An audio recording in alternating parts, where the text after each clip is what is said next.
And here we go.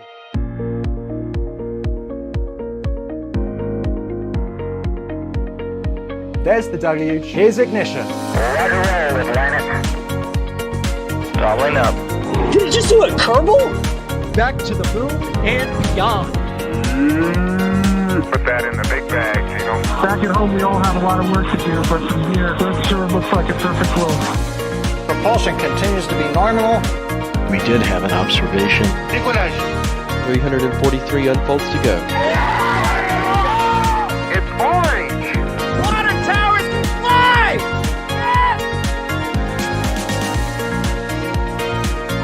Bingo! Right in the center. Where's Jacqueline? There it is!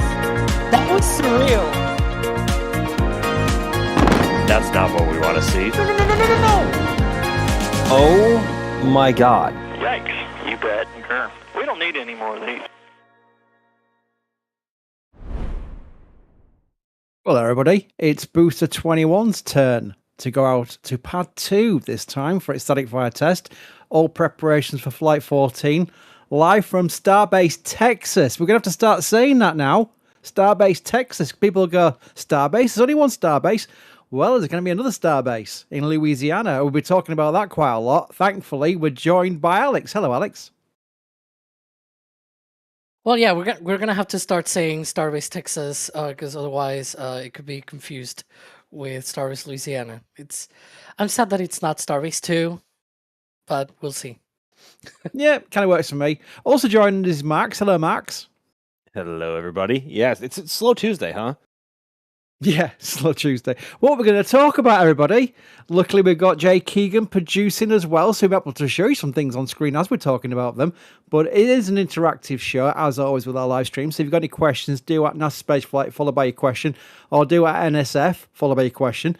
That way, when you're looking at chat right now, you'll see chat's moving quite fast. If you ask a question in there, it's going to scroll to the top of the screen, isn't it? But if you do it with at NASASpaceflight or at NSF, then your question, you press your return key on your keyboard, it goes into our panel, and we can click on it. We can come back to it 10 minutes later, whatever. We can come back and click it on screen and talk about it. So that's the way to ask questions to ensure that it is getting in our panel. Let me start by thanking Wilbur Baggins right from the start, who's done 10 gifted red tier memberships. Wilbur, that's a big one from you, and notably not the first. You do lots and lots of support, so I'm making sure I recognise the fact that that 10 on its own, if it was your first time doing it, would have been a lot, and it is, but you do it all the time, so I really appreciate that. So a quick little mention for Wilbur there, because Wilbur does fine work supporting us. Let's talk about what we're looking at right now, though, because people will be joining and going, Booster, what's this about? They may not be keep up with this every day like everyone else on Starbase Live. Alex, Booster 21. I think the big question is, and I keep seeing it, will they catch Booster 21? Well, we don't have like a how to say this. We don't have like an official SpaceX. Oh, there we go. Close-ups. Sorry, close-ups take precedence over my answer.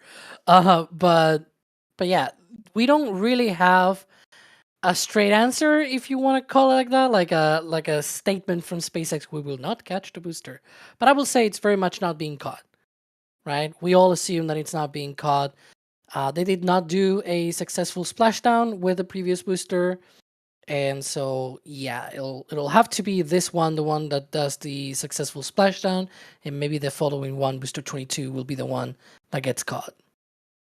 I agree. Yep. I don't think we can expect any catches on this one, but the interesting thing being, Max, and this is another question. By the way, we'll get several people asking the same question, and we'll just round it into one question, so all of you get an answer at the same time. So forgive me for not putting them all on screen. But what we're going to talk about now is, if Flight 14 goes well, Max, could we see a Hail Mary situation, if that's even the right terminology from NFL, of having booster and ship being caught at the same time, on the same mission? As I said, same time, the same mission on Flight 15. Do you think if everything goes right with 14, 15 could see a double catch? Yes, and I've said that before on stream, how this could be Flight 15 could be a Hail Mary double catch. But the key there is everything on 14 has to go well. I think of either Super Heavy or Ship itself. I have more confidence in Ship being able to deliver. even if it does go orbital. Because Super Heavy has proven to be a bit troublesome in the version 3 era, similar to how version 2 Starship had a rough couple of missions to start out in life. But assuming all goes well on 14, Flight 15 could be rather exciting. That's where I think we're at. And Flight 14 is just about trying to establish that both vehicles are accurate and safe to be able to do what SpaceX needs to do to ensure vehicle reuse becomes a thing as soon as possible. Very good. Joe has done this twice. I was just double checking it wasn't a panel error. It isn't. You've done two $100 supports. Both of them, like the same thing, Ghost, Booster 21, you can do it. I honestly thought, well, one on its own would be massive. Let's face it, Joe. It really is. Very much appreciated. But I'm seeing two here. So I'm going to put them both on screen. It's going to come up exactly the same on screen because, there you can see a little flash. You see, I did two of them there. So, Joe, if you did two, that's amazing. Thank you very much. One would have been enough. More than enough, I should say. But you did two. So thank you for your support. That is incredible. Right then. Chopsticks going up. Oh, chopsticks going up. Alex, I'm missing your ooh-ooh-oohs. You've not done an ooh-ooh-ooh for a good while now. I don't even do that. I just barge in and say, chopsticks going up. Yeah. I wonder why they're going up. Yeah, that is another obvious need because once Booster arrives at Pad 2, it's going to edge itself in towards the middle of those chopsticks and get lifted. At the top, there is grid fins. That's the thing with Booster with Block 3, isn't it, Alex? That they actually do have lifting points on the grid fins now. Yep, it's like a little knob sort of at the base of the grid fin that is now the lifting point for Super Heavy. Very cool. Right, while we're watching Booster make its long journey, about an hour I reckon it'll take to get Pad 2 down Highway 4. Let's talk about what everyone's got their attention on today, which was the Louisiana announcement. I think we can start with this one from Cyborg. Max, Louisiana has 10 pads. How hyped are you? I'm still kind of trying to process it because this has all happened on a day where SpaceX or Kiko Donchev, who is the VP of launch at SpaceX, first announced that this morning's Falcon 9 mission was the last ever Florida Starlink mission with onboard Falcon, which is kind of a lot to process, especially for someone who's experienced almost nothing but Falcon Starlink missions for the past couple of years. And then followed by this bombshell. It's just like, this puts Starbase, Texas, and the Cape to shame. I mean, look at this. 10 pads. Like, words are not forming in my brain well enough to correctly articulate like what I'm thinking. Beyond just, I'm super excited about this, but I think I'm also a bit curious to see how this is going to work out in the long term, because one of the main advantages of launching from Louisiana and its proximity to the Gulf is you being able to launch straight south without having to launch over any plots of land immediately. But if you want to launch to the east, I guess you have some more flexibility there. But if you want to fly retrograde towards the west, kind of limited. So I wonder how much how flexible they're going to be able to be in terms of the accessible launch corridors that they'll be able to fly Starship in from there. But obviously, they have lots of confidence in that they can be incredibly flexible with all 10 pads there, if not more. Honestly, if they end up wanting more. So I mean that. I thought Florida was going to be the hub for Starship in the long term, but I guess not. No, I mean, sorry, Alex, I'll let you talk because I've got a question for you after that, Alex. Yeah. Well, I was gonna say, there's at least the Mars missions and things like that. I mean, if Starship really launches thousands of times, maybe the reliability gets to a point that they are allowed to launch sort of like, oh, hang on, that's my little thing that I put on X. But yeah, maybe they are allowed to launch sort of like over Mississippi, Alabama, and all that stuff, and like straight launch east, right? For all of their AI ambitions with the 1 million satellites to low Earth orbit and everything, those are launched basically into sun-synchronous orbits. So they're only going to be launching basically down to the Gulf, basically. Now, it is true, though, that if you want to go to Mars or even to the moon, you might want to get more advantage of closer to the equator orbits, right? So you might need more of an equatorial, more like an eastwardly launch. In that case, you still have Florida, to be fair. There's 3 launch pads there being built, and then you've got Starbase as well. The only thing is that you probably cannot launch that more often from those pads because of how close they are to population. Where they are building this thing in Louisiana is very far away from any populated areas, so it's ideal for them to be able to launch at the really high rates that they want in terms of like thousands of times a year, basically, dozens of times a week and a day, and like they really want high cadence. That is probably the only place that it's realistic right now to build something like that doesn't really affect a lot of people. It still will affect, to be fair, but it's, at least the population is further out in that case, so fewer impacts, I guess. There's so many questions related just to that video. The video that SpaceX put out was a lot of like talk, Elon out there with the lawmakers and the jobs and what have you, which makes sense. That's why, these states do deals and what have you. The last 30 seconds or so was where we got to see some renders of things. Max, I'm coming back to you first. I have so many questions. I'm going to miss some of these, but my first thought of seeing all those pads reminded me of what I was told from KSC workers about the plan that was going to be for LC-49. Now, LC-49 did actually go through an official, it's no secret, it went through an official, publicized by NASA on nasa.gov, environmental study with SpaceX. And I was told that was for 6 to 8 pads. And that was LC-49. Now imagine, Max, if that comes back. Because if Louisiana's pads are still not enough for what Elon wants or what SpaceX wants to have all these launches, which is a crazy amount of launches envisioned, where is LC-49 in relation to, say, 39A, 39B, Max, first of all? So LC-49 would be farther north than Launch Complex 39B, which is where SLS is currently launching from. It's like right next to Playa Linda Beach, essentially. But as far as we are aware, there has not been any, approvals on the environmental assessment there for Pad 49. It's kind of been stagnant for a few years now, which is kind of sad because we were all like all certain like it was going to happen at one point, but obviously not. At least not yet. But we're going to see how that ends up playing out in the long term. Obviously, SpaceX has more hope in Louisiana panning out first.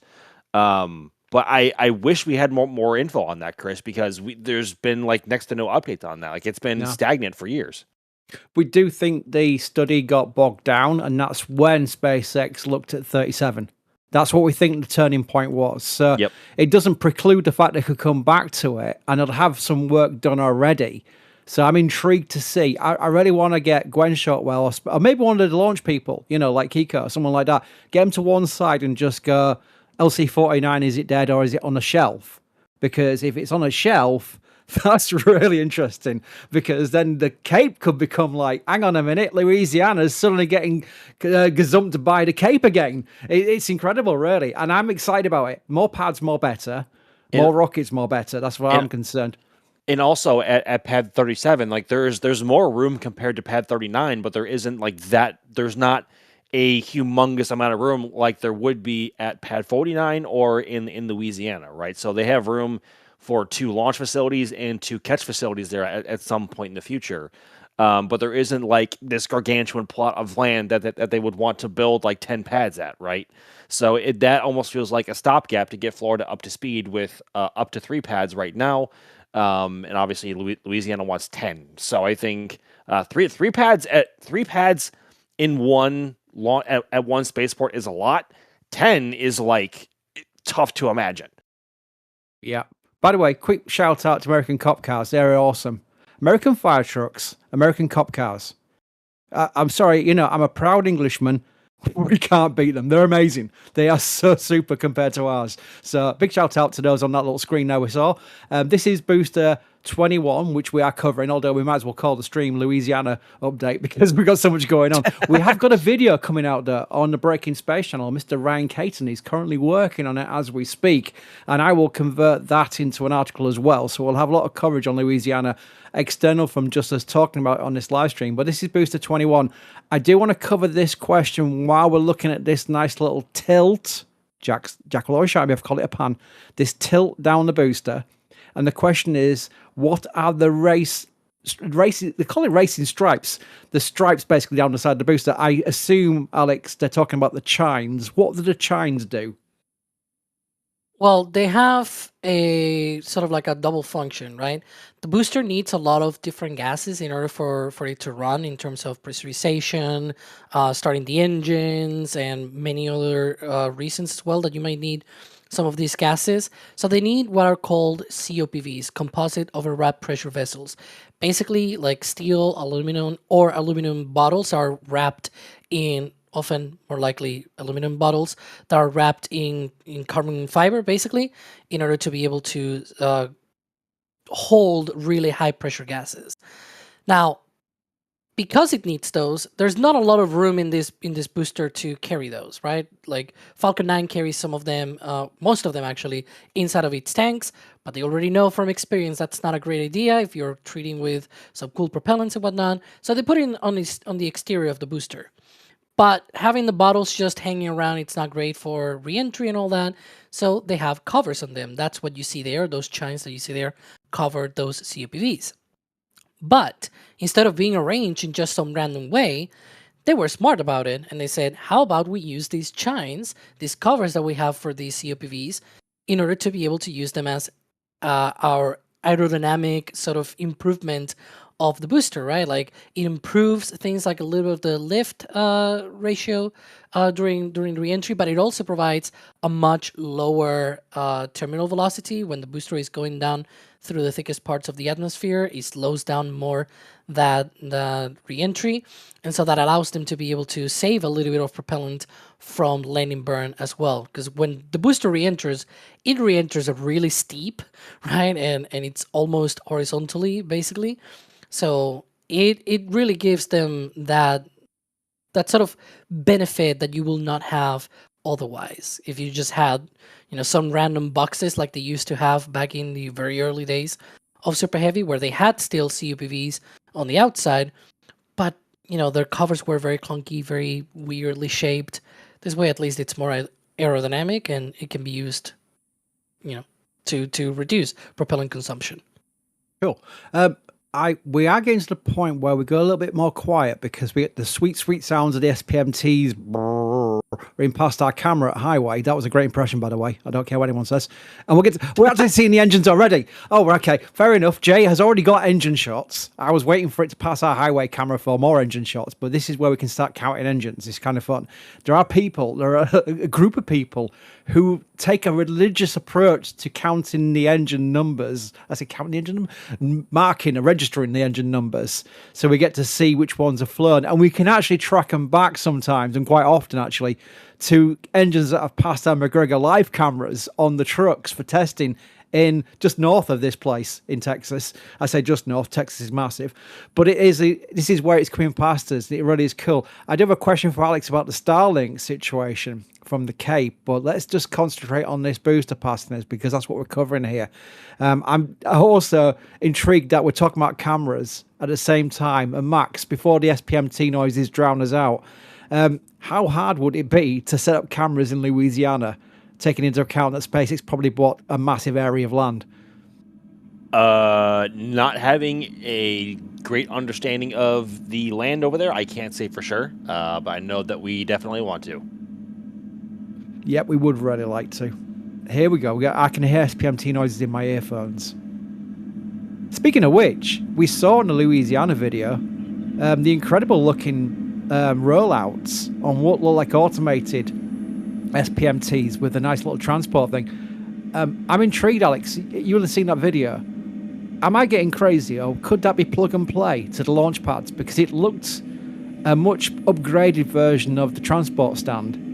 Is there a way that could probably be like SPMT'd in autonomously, I can't even say the word, into the pad and like bolted in, kind of like, and then the SPMTs roll out? Some kind of like expedited version of rollout. I wouldn't be surprised if it were something like, because you can even see in the render that boosters and ships are rolling out while another rocket is launching next to them. So obviously no people around that. I think they're thinking something along the lines of like a mix of these. Because right now the transporters, right, that we see, this black thing basically where the booster is sitting on, they are separate from the SPMTs. A lot of people confuse them, like they think it's joined at the hip basically, but it's not. It's just two different things. Like the SPMTs are separate. But in the video, it's clear that it seems to be used basically indistinctively, right? Like you have the transporter itself, the SPMT. And so it seems to me that it's some kind of mix of as if you gave Tesla a transporter and a SPMT, and then they said, come, here. You have this sort of design. Now, join them together and do something with it. And then it's like, Tesla arrives to you and there's like, here, I don't know, cyber transporter with full self-driving and everything, right? And like 1,000 wheels per axle or whatever. So yeah, I don't know. It seems to me like it's some futuristic thing that Tesla will do in the future or something like that. Yeah, I like it. It looked amazing. Again, renders, you can be careful because sometimes there's some artistic license involved, but SpaceX do SpaceXy things, let's face it. Wilbur is back. Wilbur, you've done enough already. I'm saying that because I know what you like. You'll get carried away, and I don't want you to get carried away because you've done enough support as it is. As a bit more with the super chat, and then 10 gifted more red tip memberships. I can't even say it, Wilbur. See, you're making me break. Don't break me. Skyhawk, so when Starbase Louisiana live? That we've just been discussing it, but thank you for your support. Johnston Coffee, never a stream without Johnston Coffee. NSF Louisiana Homestead land deal. I don't know. Again, the thing with Starbase, well, we got really lucky. We spent a ton of money back in the early days. Imagine doing it now. There'd be no chance. We were completely priced out of it.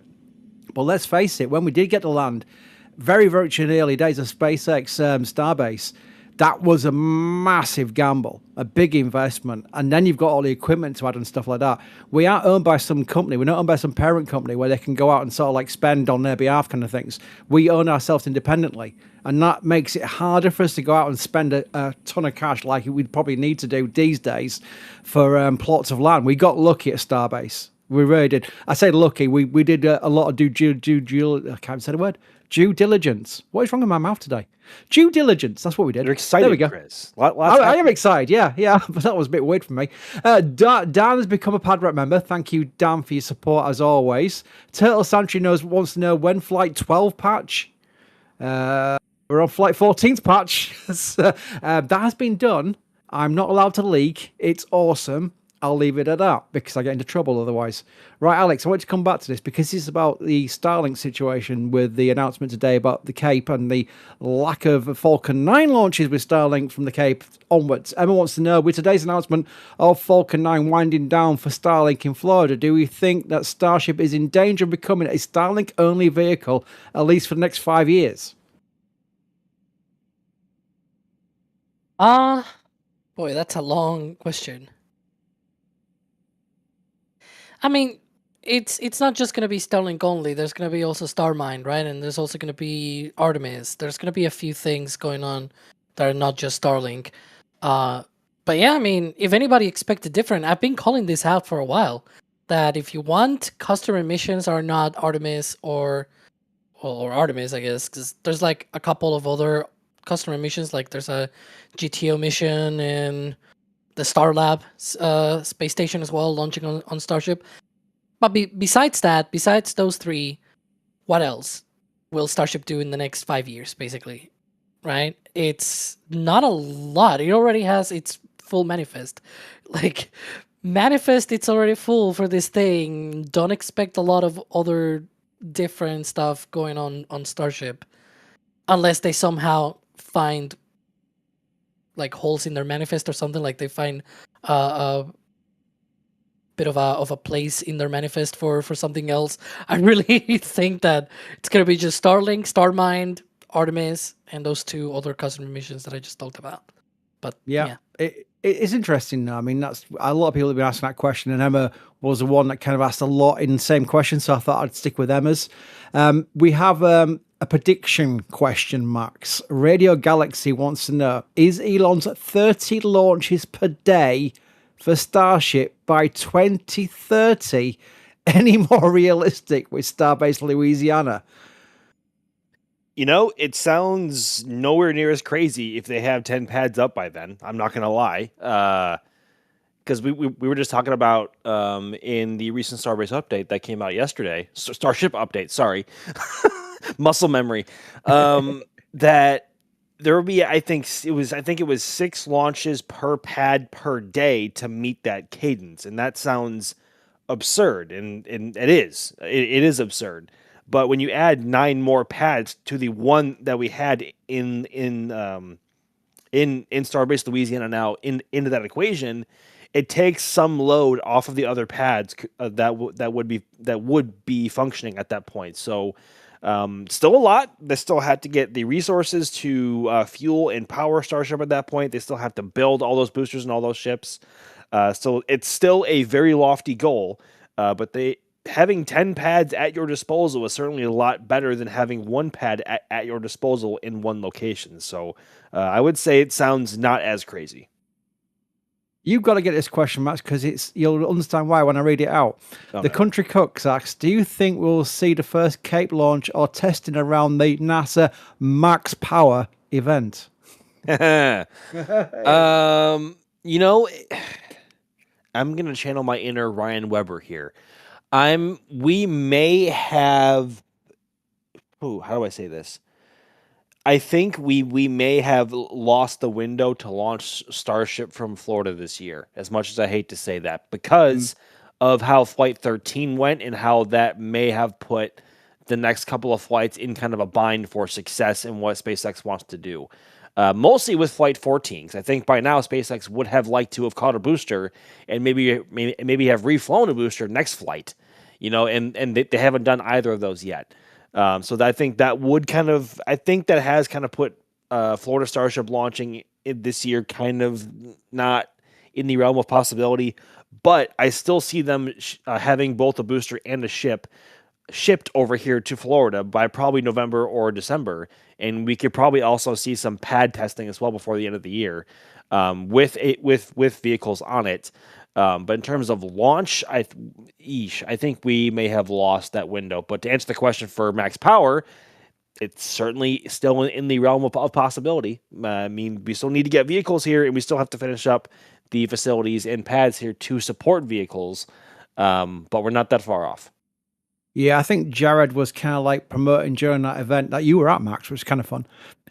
Promoting the fact that he may have the timeline without committing to it of having the SLS booster for Artemis 3 rollout for wet rest. So, I mean, they might get that. But he never mentioned Starship, though. And to be fair, I don't think he would have. That'd been undue pressure on a schedule that is already tight. I mean, I agree, Max. I think we're in no rush for 39A.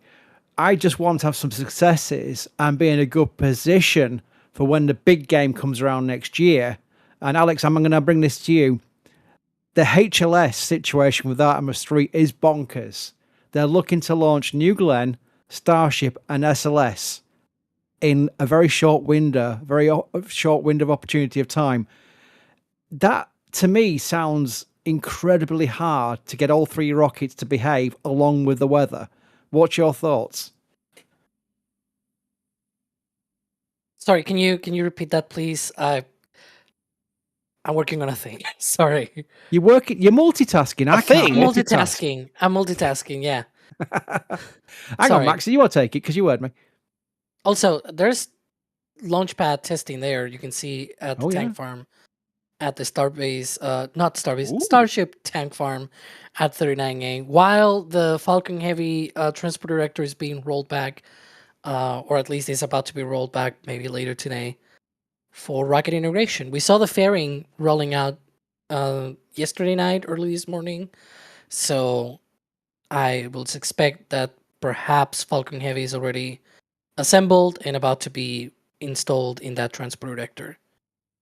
Okay, we'll come back to that. We have a question about 39 and 40 in the queue, so we'll come back to that. But Max, let's quickly cover. I'm here now, so if you want to ask it right now. Right, well, basically now you want it.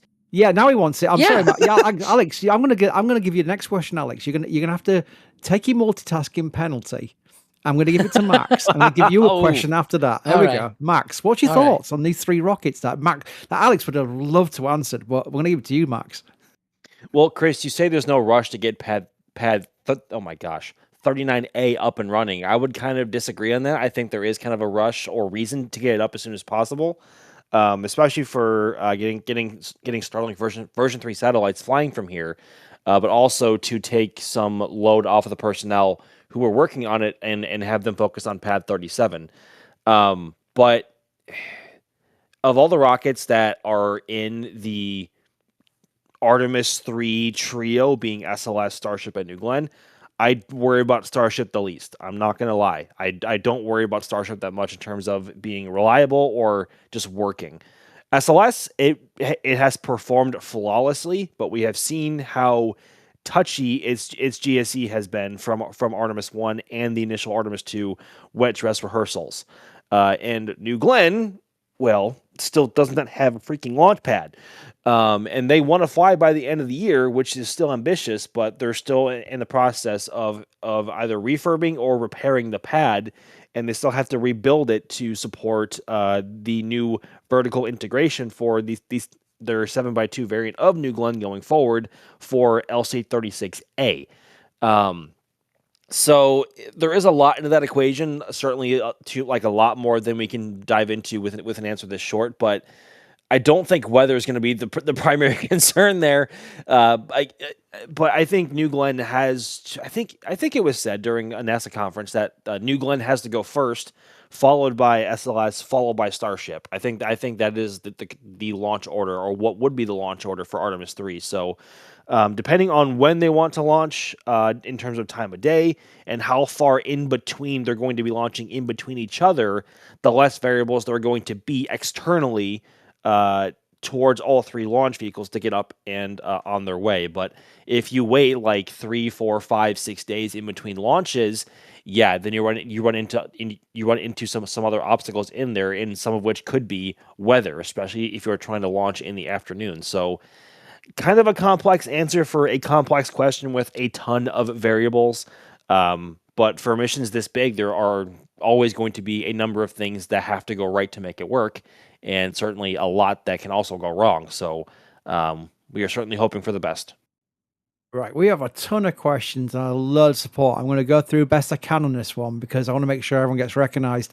Anonymous got something from the store.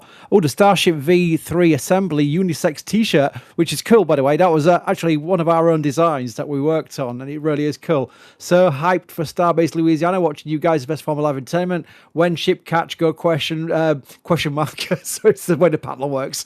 Go flight 14. We're thinking 15 if all goes well with 14. Let's get 14 out of the way. Let's get everything nominal, then we can start looking forward to catch on 15, is what I would say. Mr. Fluffy, thank you for your support. Talking about Starbase Louisiana Live, which we've been discussing earlier. So you are going to have to rewind, but you'll get it back. Basically, the obvious answer to the question is we don't know. We're going to try our best. Simple as everything we do there. Turtle Sanctuary, everybody leaving Earth. Should I be worried? Thank you for your support. Bideford's in. I'm truly confused why SpaceX is handing over competition of all future medium flight cadence. Really? Oh, well, thank you for your support. I can cover that a little bit because another question is what I wanted to get to Alex was from Starship 42. What will they do with 40 and 39A's Falcon 9 pads? I assume now with the cadence reducing from Starlinks. Well, Pad 40 will be basically just focused on Falcon 9 missions. There are customer missions. It's not like just because Starlink goes away, they suddenly don't have any other missions. They have had quite a few customer missions already in the past couple of months out of 40, and there's still about 100 or so still on the, like, if you go through, for example, NASASpaceflight, you can look there. There's a good amount of launches there on their manifest, at least for the Cape, between Falcon 9 and Falcon Heavy. Falcon Heavy, of course, nowhere near 100, right? Falcon Heavy is more like closer to 10 to 15 launches in the future. But still, those gotta happen. So, while Falcon 9 and Falcon Heavy are still around, those are going to be happening from Pad 40 and Pad 39A. And so once all of those are gone, then we'll see what happens. Maybe 40 gets handed over back to the Space Launch Delta 45, and then maybe somebody else uses it. I don't know. Maybe Nova can have a second launch pad for Stoke, right? Like that could be cool. That would be. Yeah. It's definitely too small for something like Starship, I would say. But it could be some other medium, or at least even like maybe on the small end of heavy lift. That could also be useful as well. Definitely not Starship size, but something along those lines might be useful. And then, of course, 39A, they could probably, rebuild the whole thing and do another Starship launch pad. So we'll see. Cool. Yeah. No, that's interesting. I mean, again, it's all exciting if you think about it. Even what could potentially be seen as a negative, like Bideford was pointing out there, like, the handing over competition. Well, SpaceX are dominating. I don't think they're too worried about any competition at all right now. They are dominating everybody else, all bundled together. People are in scared. every other country. I don't know Alex? if you've seen it. I don't know if you've seen it. Like, people are scared that Falcon 9 is going away because of it. No, but like, you say nah, but there's lots of people that were very sure that Falcon 9 was going to stick around for a lot longer, that were building even massive constellations based around Falcon 9 sized rockets, and they're like, oh dear, nobody else is ready to go. And we were planning on launching a Falcon 9, and now Falcon 9 might have only a few years more and done. So yeah, there's some worrisome about that, and I mean, Blue and the likes need to get going with their rockets. I can kind of, I guess I'm in that camp as well because, for years we've only seen Falcon 9 launch cadence ramping up and increasing, right? We didn't know when that apex, when it was going to pass the apex of its peak operations, and when they were going to start winding that down to transition to Starship. I guess just for me personally, I didn't see it coming this soon. And this is the next big, I guess, blow in Falcon 9 being ramped down since they retired the drone ship. Just read the instructions here at the Cape. It's like, it's just one more milestone on the way to Falcon 9 just seizing. And I don't know. I didn't see it coming so soon. And in a way, it shows that Falcon 9 is not immortal, despite it seeming immortal for years now. And we could see it exiting launch service with the exception of some very specifically contracted work for the Space Force and for NASA going to the space station still in like 2.5 to 3 years. Like that's my take. Cool. Tracy, I love the photography and watching launches with the folks from NSF. I always learn something new, and they keep us engaged. Thank you, Tracy. That was a mouthful, but that was awesome support. And you've got something. Let's see what you got. Oh, you got a metal print. By the way, when you get a metal print or any print from the store, the photographer that took it also gets a cut on top of what we paid them. And that's worthy mention that you see the support on the top of the thing in here right now, like Bideford's $50, for example, and the gifting memberships. NSF doesn't bank that. That gets split to the commentary team, not me, Alex and Max, and the producer, Jay. So everyone gets some help from your support there, including store purchases. It's worth noting because people probably think we just bank it as NSF as a company. We don't. So it always is very much appreciated when people do support us. And there's a lot of support. Revhead has gifted 5 team memberships. If you did get a membership, do say thank you in chat because you've been gifted literally a month during a flight month. Let's face it, it is a flight month for Booster 21 and Ship 41. I had to think about that for a second. They're coming up thick and fast on Flight 14 as we watch Booster 21 getting closer and closer to the launch site, which is really, really cool. Wilbur's back again. I told Wilbur he's done enough, so Wilbur does more because that's how it works. Reverse psychology, doesn't it, Wilbur? We love a rollout, but what Ship 28 with the Christmas music was awesome. KMO was on fire with the music. I remember that. That was crazy. Telstar's gifted a red team membership. Mimu has gifted 5 red team memberships. I probably butchered your name there. I apologise in advance. We got a question here as well with support, so I'm going to mention it. If Starship V3 is taller than the tower, how are they going to stack it on top of the booster? Maybe the catch pins are going to be lower on the ship, right? Version 4, Alex. Talk to us about version 4. Yeah, you answer your own question. The catch pins are going to be lower in the ship. We've seen this before. It wouldn't be the first time that they move around the height of where the lifting points are located, basically. On version 1, the lifting points on the ship were actually more like sockets, and the pins were on the chopsticks. Version 2 was also like that. It's version 3, the one that changed to having both the catch pins and the lifting pins being the same, basically, right? But going back to what I meant is that on version 1, they were close to the height of where the flaps were located, right? Like the bottom of the forward flaps.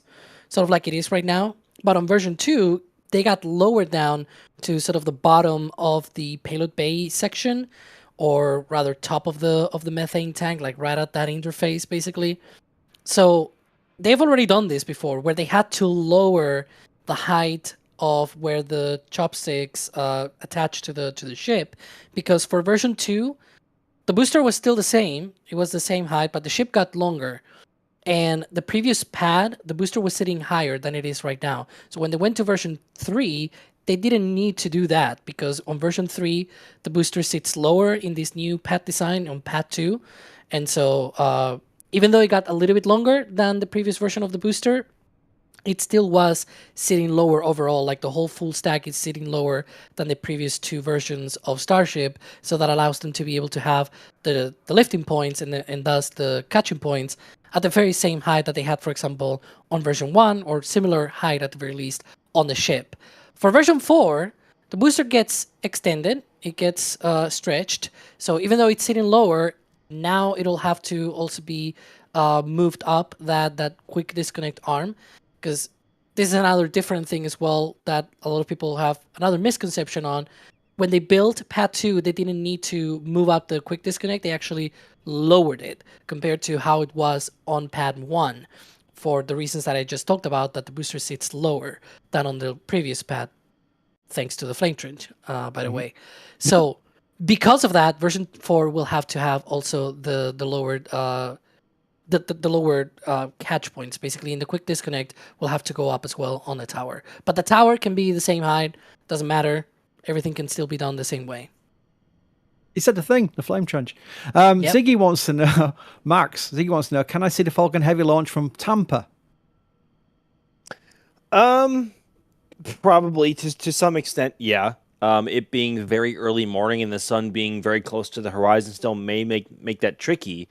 But you may still see it. I've never watched a Falcon Heavy or Falcon 9 from that far away, let alone at that time of day. So it's kind of hard to say what you may or may not see. But just based on from those who I've talked to who have watched it from that far away, it's best seen from much farther distances at night, when the bright exhaust from Falcon is in stark contrast against the black sky, whereas you don't have that at about 7:30 a.m. come Sunday morning.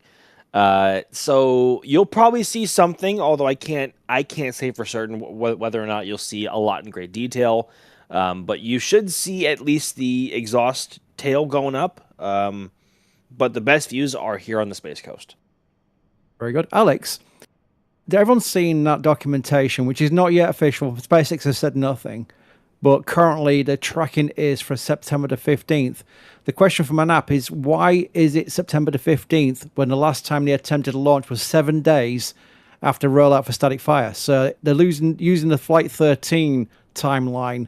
Why is it September the 15th in your eye, if that is the case? Oh, I guess they mean that the previous time that they rolled out the booster, it was like 7 days before launch, and therefore it should always be like that, right? I mean, it might not have to be like that all the time. Like, different launches just need different test campaigns. It's still quite closer to launch and much more flight ready than, for example, Flight 11 or Flight 10 or Flight 12. All of these other previous flights where the campaign actually was quite early compared to when the launch date actually happened. So we'll see. I think I can hear again the SPMTs because it's getting close to the other camera that we have next to the pad. But yeah, I mean, if it is, documentation says September 15th, maybe they need more time. Maybe they have more work to do on the booster or the ship or paperwork. Who knows? There's so many angles to this. Tell you what, Alex, you've got better hearing than I have, because you said I can hear the SPMTs, and it took me a good 10 seconds before I heard the SPMTs. We're on the same input, so that's not a good sign for my hearing. There is ring wall and engines. This is crazy. People can stand there. Don't stand there next to our camera, though, because we'll lose a view. But people can stand there. It's a public highway. I mean, Max, I can't appreciate it, but you can literally get really close to these vehicles, can't you? I mean, that's just what makes Starbase so special, right? And I don't know, like, we certainly do not have this kind of access here at the Kennedy Space Center or the Cape Canaveral Space Force Station. Even though we do have access to the press site, we can't just go driving out to the launch pad and get photos and videos and whatever we want. Like, that's not how it works here. Whereas in Starbase, anybody from the public can drive down Highway 4, go to the launch site and see a full stack if it's there, or just have a poke around on the road or on the dunes and look at the progress on both Pad 1 and Pad 2. I'm curious to know how Louisiana is going to be laid out there in terms of the boundaries for the complex, but I don't know. I'm not sure how that's going to work out. But I think, regardless, I think I think Louisiana is probably going to have a similar access to here at KSC, being not much, especially for the public, which makes Starbase just that much more special. And yeah, anyone can just go there and see this. Yeah. Shuttle question, so I'm taking it. Rarest ace. I'm ready for a shuttle payload beta version of Starship. Right. Okay. Shuttle story time. Did you know that the shuttle payload bay doors did not have motors powerful enough to open the doors on Earth? That's when you saw a shuttle roll out to the launch pad where they're going to integrate the payload via the RSSS. At the pad, they'd have those yellow bars on the payload bay doors. That's because they pried the doors open while they're on Earth. They only opened in the microgravity of space under their own motors. Alex, what? I knew it. Oh, because I probably mentioned it before, Alex. That's why. How many cookies do I get? It's a Chris fact. Right, anyway. Certified. A version of that on Starship. Alex, this is your chance to talk about Chomper. Remember Chomper? Yeah, that was quite fun. Isn't it? That's the nearest thing they're going to have for... I mean, we've got the PES dispenser for Starlinks. You're not going to get many satellites through that, apart from Starlinks, the flat pack Starlinks. They're going to need that Chomper system for the big like telescopes and things like that, aren't they? They're going to have to do a different version for the nose cone. It seems to me, at the very least, in the last few years, in their renders, when they've shown like non-PES dispenser payload doors, that they're going more with a shuttle style door rather than the Chomper style. And it kind of fits the bill in terms of how the design is for Starship, right? Like you look at that nose cone, what can be designed around, especially the header tanks and all that stuff. Maybe something more like shuttle can be doable rather than the Chomper design. But yeah, there's going to be at some point something like that. But as I just said like a few times before, they have bigger fish to fry. They're probably not going to be focusing too much on those other designs for a few more years, because they have, very limited engineering resources, as Elon put it recently on a tweet. So it's going to be a few years, I will say. Yep. More support. Thank you, Turtle Santry. I have no idea what that question is, so I'm going to put it on screen and just hope for the best. Headshot has become a Red Team member, a Red Part member even, Pad Rat member. God, dear me. You become a member. That's the main thing. Thank you for your support. Colton wants to know thoughts on Starbase Louisiana. We've been kind of talking about that all the way through the stream. I do have some questions which are relevant to that, so we'll come back to that one.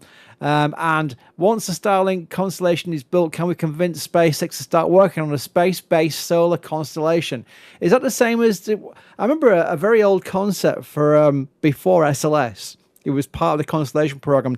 They're looking at space-based solar power to be beamed back from space to Earth. It was a crazy concept. I wonder if it's the same kind of thing.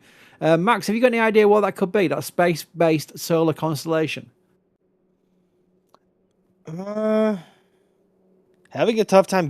I'm having a tough time visualizing it right now, to be honest. To be honest, so am I. Alex, you got any ideas? Well, there were different proposals, as you mentioned, back in the day. I don't think there's anything going on, at least publicly, that we know of for that sort of project. It's basically just trying to beam down solar power from space. I don't think there's anything huge. You could say, well, Reflect Orbital is working on this in some kind of shape in terms of like having big mirrors in space, but that's more like less space-based solar and more like just reflecting sunlight directly to the ground.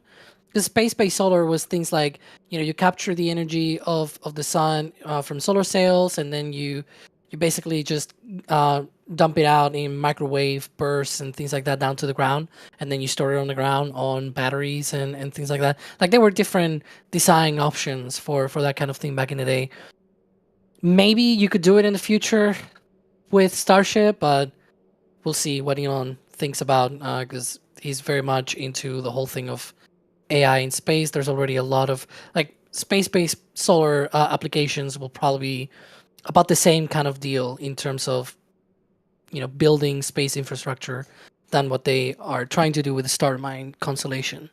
Yeah, I'm actually reminded that I have this documentation from that concept I was just talking about, along with a whole multitude of concept of operations PDFs, which are brilliant. They're expansive and they've got some amazing graphics. They're all in L2. If you're an L2 member, we've been bumping a few of them because they're just absolutely fascinating to see what they were thinking back in the day between the Constellation program with the silly rocket Ares and the transition to SLS. There was a lot of concept of operations going on. I will write some of them up into like review articles over weekends because I think they'll be really interesting. So everyone will get to see them. I'm not just basically saying join L2 and never see them. I'll write articles on them and I'll do the best we can with them. But they are fascinating. And that was one. SPS, I remember it was.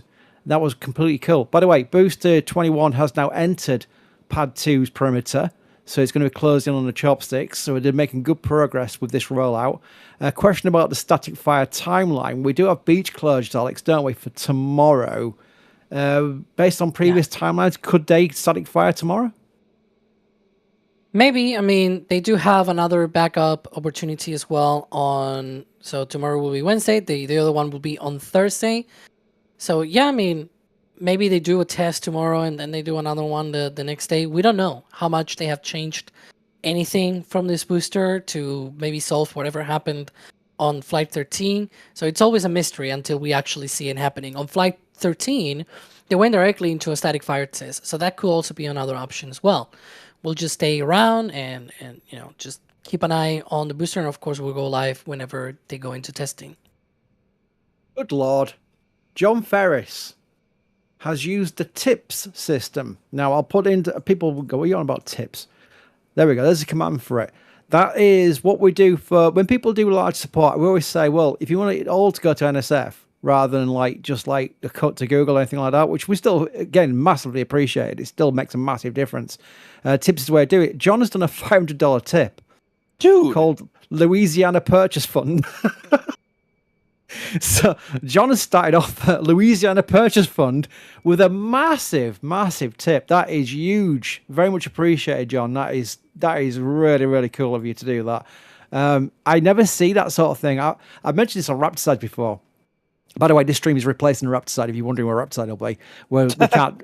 be a bit silly doing two streams at the same time, wouldn't it? But we've done it before. Basically, you see that kind of support and it's bonkers. And I always say on Raptorsides, I've been on bigger streams. Like one of my favorite channels is a guy called Scammer Payback, which is a massive channel. He's basically like a white knight fighting against scam calls and stuff like that. And he's got millions of subscribers. And he gets occasional support and very, very worthy of cause what he does. And it's never anything close to what we get. And I'm always like baffled by that. I'm like, why are we getting so much good, great support? Our community is super awesome. It really is. And I've said it many times before, but again, the proof is in the pudding. We have a great community, and that's just a great example of it. I've rambled a bit there, but that caught me off guard, John. So there we go. Sensible Sensor. There we go. Sensible Sensor. That's a mouthful. Has said, Elon has just posted on X that Starbase Louisiana will ultimately have over a dozen launch towers. Over a dozen. So, well, they've got the land for it, haven't they, Max? I mean, it's not like that land we saw on the video they showed was kind of like boxed in. They've got plenty of land to play with, but over a dozen launch pads, it just means even more launches, doesn't it? It's crazy, the future there. I mean, to meet the cadence that they want, they need more pads, right? More pads, more hardware, more vehicles. So, yeah, I think that's going to be the way forward. And with how much they want to fly Starship, as Alex was kind of saying earlier, the more they fly it and the more success they have with it, the more reliable it's going to be proven to be, and therefore maybe given more flexibility in terms of where it can fly, i.e. over land or not, right? And being over Florida in some cases. So being there I'm still kind of wondering what they can actually do and what they can actually achieve in terms of launch inclinations from there, because they're in a prime spot to launch in either sun synchronous or polar trajectories. But if they want to launch anywhere northeast, that's not kind of possible. Or if they want to launch to the space station for whatever reason, I mean, granted at that point it won't be around. But I'm curious as to what area or like what inclinations they will be able to launch into from there, assuming they have the ability to fly over Florida at some point. But yeah, that looks like that's going to be the hub over both Starbase, Texas, and unfortunately for now, here at the Cape. Drew now wants to join our store team by doing shirt suggestions. Rocket jelly ship by an actual jellyfish in the sky over the city, and then followed by a suggestion: Ship 40 chilling on a lounge chair on a beach surrounded by Christmas Island crabs. That's the kind of thing Daily Hopper would do. I'm sure you all know Daily Hopper does amazing like cartoon versions. I do remember that Iridium, when they retired satellites, would do a retirement shot of their satellites on a beach with a pina colada on a deck chair. That came to mind when you mentioned that, so that brought back some memories. They did some real cool things back with Iridium satellites, which is really cool. Let's deal with this, Alex. Let's do a realism check on this. The Inner Circle wants to know: does anyone on the team honestly believe Starship will be launching daily by the end of next year? I'm going to vote no. Alex? No. Max? Not this end of next year, probably not for another 2 or 3 years, even maybe 4 years. Max? I would say by the end of the decade, there's a good chance they may actually, but by this time next year, no. But I would also not be surprised if they're launching maybe at least once a week, potentially. Yeah. I would take 12 launches next year. That sounds a bit Ryan Webber, but I would take 12 successful launches next year, including HLS, and call that a win. And then really ramp it up the next year. Really ramp it up. It's not necessarily about how many. It's about how. By the way, Dolly Parton passed. Too many people said it in chat for it to be a troll post. I'd be really sad if that's true. But yeah, it's going to take a nice run of successes from to find their kind of like where they can speed things up and find a cadence, and then they'll have more pads online by then, and that's where it'll come into the facts. So that's really, really the case of being sensible about the launch cadence rather than rushing and causing mistakes. My shuttle history comes into play there. Go Fever is a terrible thing that doesn't work very well, and of course they're not crewed launches, so that's one thing, but with shuttle, Go Fever and crewed launches resulted in what we all know in 1986. Let's not go back into that situation again, please. Thank you very much. Aidan wants to know what is a good estimate for Starbase Louisiana to be completed? Right. So complete is a different kettle of fish, because we're talking about the first launch has been projected. Was it 2029 they put on their graphic? But the entire pad complex, when do we think the entire complex will be ready by? 2030, 2035?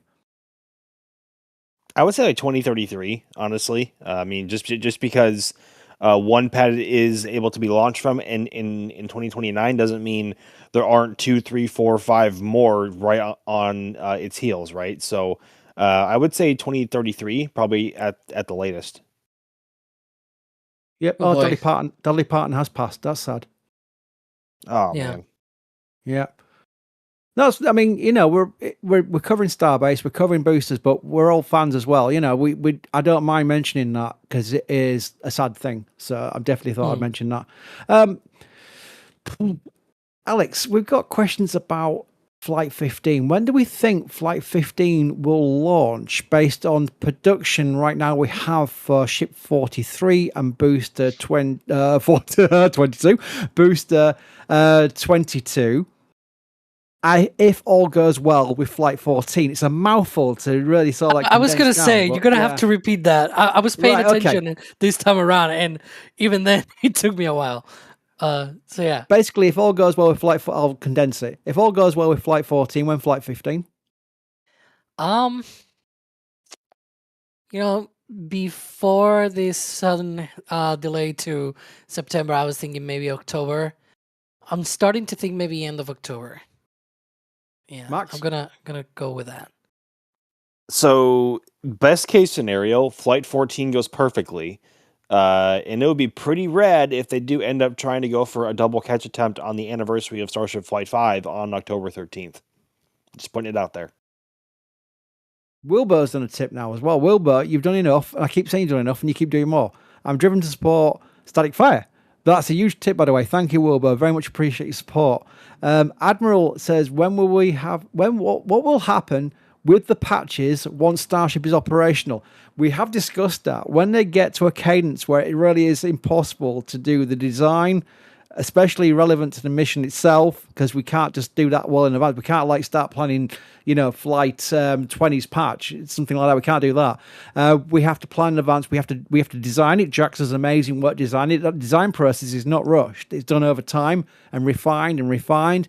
We get samples back and we refine the sample so everything is about as perfect as it can be before we go into production. The production happens and the shipping happens to our warehouse, and then it's ready to ship. So we can do a pre-order point, but even that takes weeks and weeks and weeks.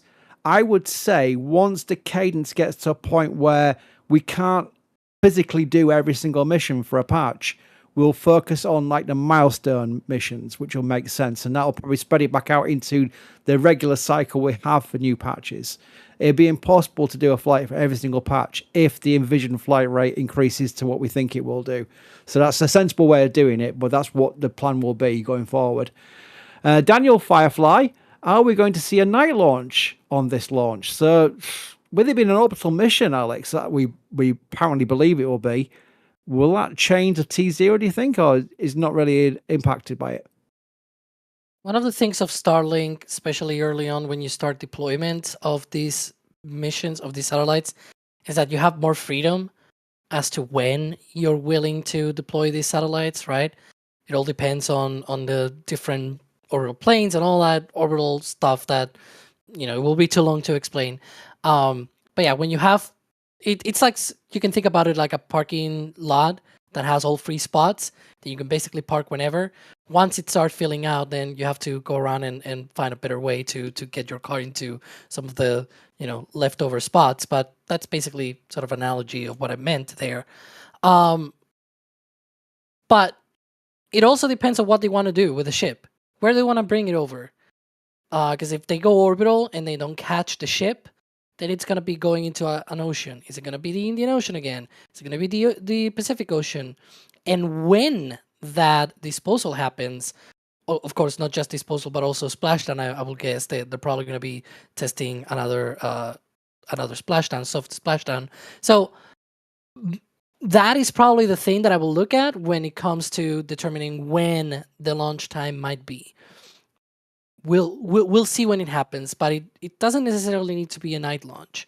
Maybe it is. Who knows? It will be definitely interesting to see a night launch finally from Starbase. Where do you think the ship will land based on an orbital mission? Oh, you were asking that? Okay. Yeah, so I was following up because it's another question in the thing. I thought it's a nice natural follow-up for you, Alex. When the ship catch, then basically. No, on Flight 14. Oh, where do you think the ship is going to splash down on Flight 14, Alex? Yeah, I think it's going to be probably either Pacific Ocean or Indian Ocean. They also have the opportunity to do it in the Gulf. I just don't think that the Gulf is really a great place to do that because you still have to re-enter over overpopulated areas. Whereas, the Pacific Ocean is very big, Indian Ocean as well is very wide at the very least. So you've got plenty of room there for the really long streak of that re-entry, right? Over just basically ocean instead of populated areas. Yeah, I'm not too... I definitely don't like the option of dumping it in the Gulf on purpose. If it is on an abort, sure. But on purpose, I think you get all the risks, but none of the rewards. So, not a fan of that. Chat, you can join in with this as well. We're going to have a little bit of a guess. It's going to be a year. The year will be the guess. Well, Max gets you first. Terrence wants to know how long till human flight and then mass human flight. So the first crewed launches, Max, and then the first time we'll start seeing the full capability of Starship with its perceived 100 people to Mars kind of thing. It won't be to Mars first, obviously, but the first crewed launch and then the first time they go full capacity with the crew launch.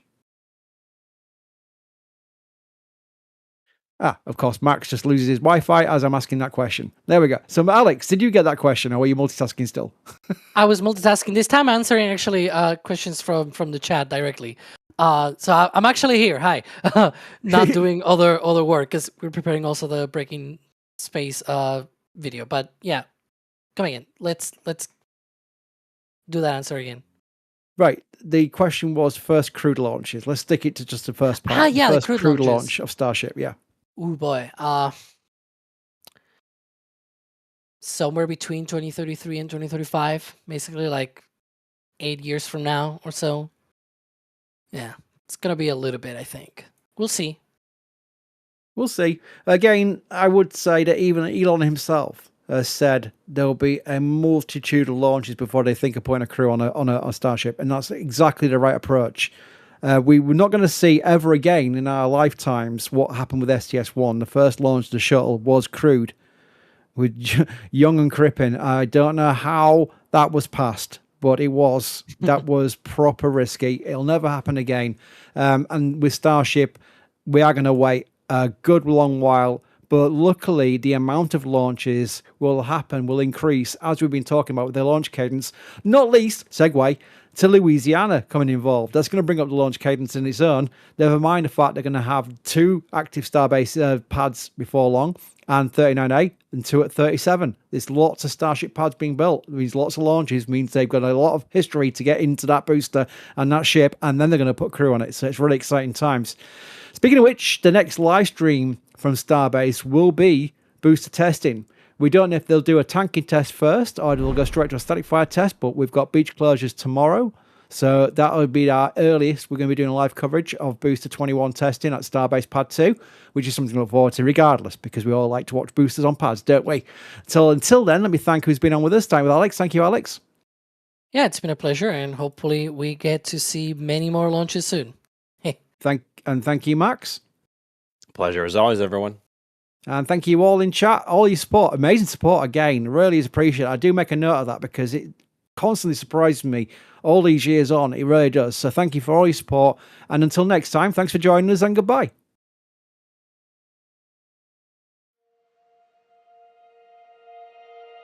And here we go.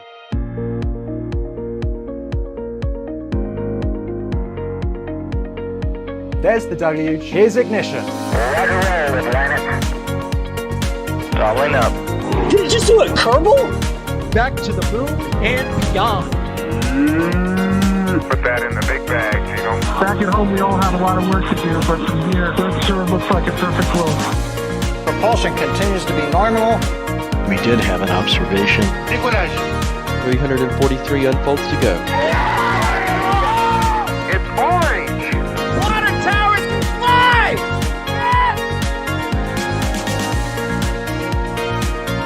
Bingo! Right in the center. Where's Jacqueline? There it is! That was surreal. That's not what we want to see. No. Oh my God. Yikes. You bet. We don't need any more of these.